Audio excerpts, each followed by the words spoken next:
जयपुर के जवाहर कला केंद्र में बहुत बड़ी प्रदर्शनी लगाई गई।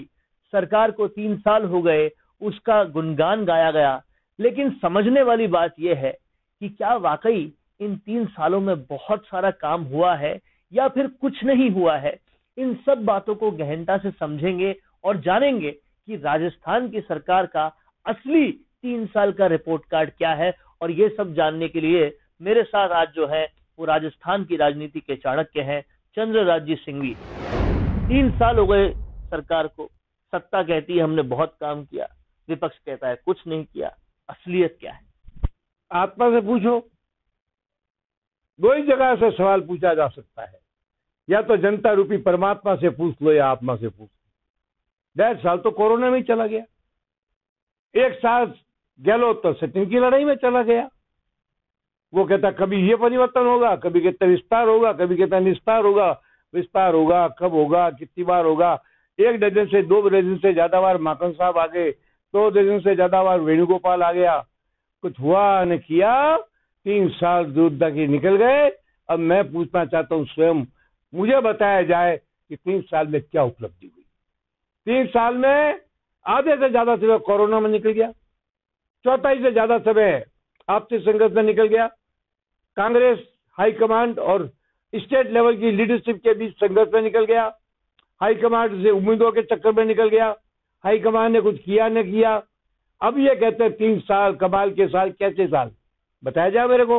मैं पूछने का हक रखता हूँ, आप भी एक नागरिक के नाते पूछने का हक रखते हो। वरुण जी, मुझे ये बताइए 3 साल में क्या हुआ?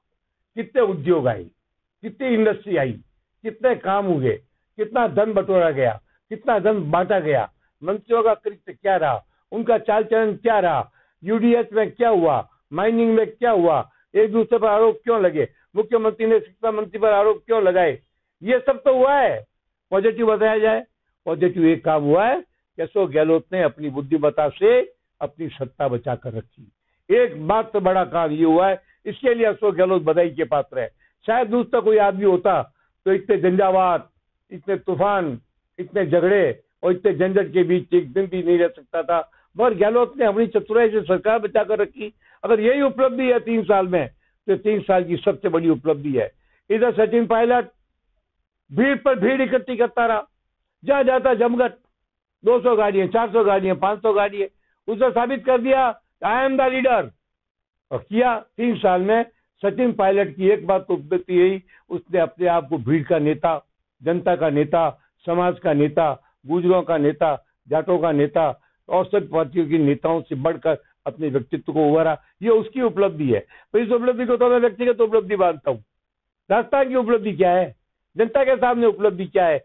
हर एक आदमी अपनी अपनी उपलब्धि गिना रहा है। बताओ तो सही कि आपकी उपलब्धि में जनता का लाभ क्या है, जनता का क्या भला हुआ है, जनता का क्या आपने जनता में क्या व्यक्तित्व बना लिया है? नहीं बना। मैं चाहता हूं अभी भी 2 साल बचे हैं। अशोक जी, सारी कांग्रेस को एक करो और साथ चलो और 2 साल में वो करके दिखाओ जो 3 साल में नहीं दिखा सके। लोग आपसे उम्मीद तो करते ही हैं, भाग्यवान आदमी हो, मैं भी आपसे उम्मीद करता हूं, पर करना तो आपको ही पड़ेगा। जब आप करोगे तो प्रशंसा होगी। प्रशंसा करने वालों में पीछे रहने वाला नहीं हूं, लेकिन आलोचना करने वालों में कभी पीछे रहता ही नहीं।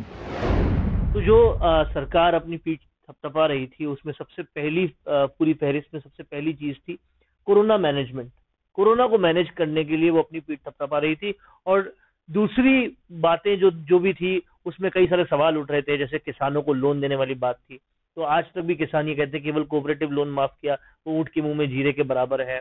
उसके अलावा भी बेरोजगारों की जो बात थी, तो आज भी उपेंद्र यादव के आंदोलन याद आते। तो हर तरफ सवाल थे, लेकिन कोरोना मैनेजमेंट को लोगों ने भी माना नहीं किया है। अगर पूरे देश के 100 करोड़ लोगों को नरेंद्र मोदी ने कोरोना से मुक्ति दिलवाने के लिए पूरा का अभियान सक्सेसफुल किया है, तो छोटा हिस्सा इन्होंने भी किया है। अगर नरेंद्र मोदी के कोरोना मैनेजमेंट की 100% तारीफ की जा सकती है, तो 10-20% यहाँ की भी की जाएगी। केवल आलोचना करने से कुछ नहीं होता है। कोरोना मैनेजमेंट किया है, इस सरकार ने किया, मगर उपलब्धि नहीं है, वो तो हमारी मजबूरी है। उपलब्धि क्या है? उपलब्धि अचीवमेंट, व्हाट यू गेन्ड। आपने कोरोना में लोगों को बचाया, थैंक यू वेरी मच। आपने उपलब्धि क्या की? कितने उद्योग लाए, कितनी इंडस्ट्री लाए, कितनी पॉलिसी बनाई, कितनी नीतियां बनाई, कितने लोगों को नौकरी दी, कितने बेरोजगारों को नौकरी दे। बेरोजगारों को आपने नौकरी दी, कितनी विधवा महिलाओं को ठीक की, कितनी कानून की रक्षा की, इस सब का तो आंकड़ा आना चाहिए। एक केवल कोरोना की तारीफ करने मात्र से सरकार की उपलब्धि को पीठ थपाने का अधिकारी मैं नहीं मानता। व्यंग्यकारों ने एक और उपलब्धि भी गिनाई है कि जो शिक्षा मंत्री और पीसीसी चीफ है, उन्होंने अपने विवादों की संख्या में कई उपलब्धियां हासिल की है।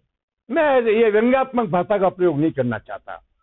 दुटासा मेहनती आदमी है, किया होगा कुछ बात, हर एक ने किया है, पर मैं व्यंग मार करके किसी की मजाक उड़ाना नहीं चाहता।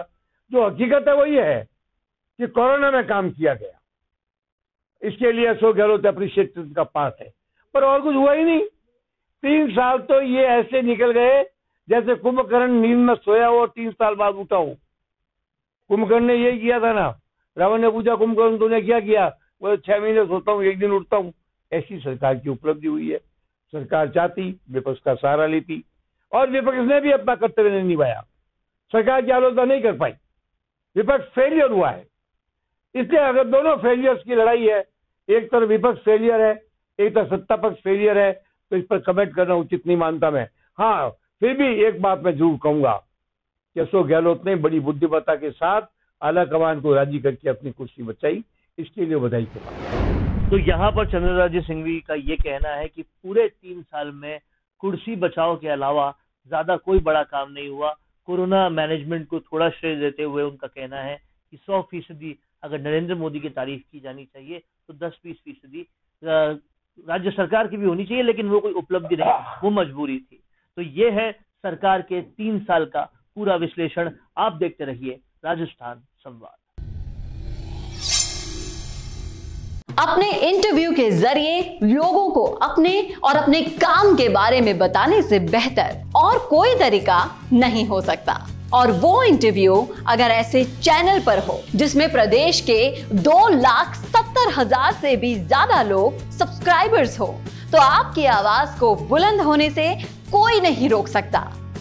इसी के साथ उसी इंटरव्यू को हम लाखों की रीच और 3 लाख से भी ज्यादा फॉलोअर्स वाले राजस्थान संवाद के फेसबुक पेज पर भी प्रसारित करेंगे।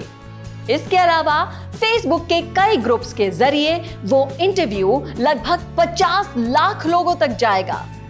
प्रोफेशनल न्यूज रूम और प्रोफेशनल एंकर के साथ state of the art studio में लिया जाएगा आपका इंटरव्यू। और जैसा कि आप सभी जानते हैं कि सैटेलाइट चैनल्स को टीवी पर देखना अब लोगों ने लगभग बंद कर दिया है और उन्हें भी YouTube या Facebook पर ही देखा जा रहा है। तो इससे बेहतर क्यों ना आपका प्रचार एक डिजिटल चैनल पर ही हो, जहां पर आप ज्यादा से ज्यादा लोगों तक भी पहुंच पाए और जो सिर्फ आपके बारे में बात करे, किसी और मुद्दे के बारे में नहीं। तो राजनीतिक रूप से आपको छाना हो या फिर अपने बिजनेस को बढ़ाना हो, करवाइए अपना इंटरव्यू और पहुंचाइए अपना नाम लाखों करोड़ों लोगों तक।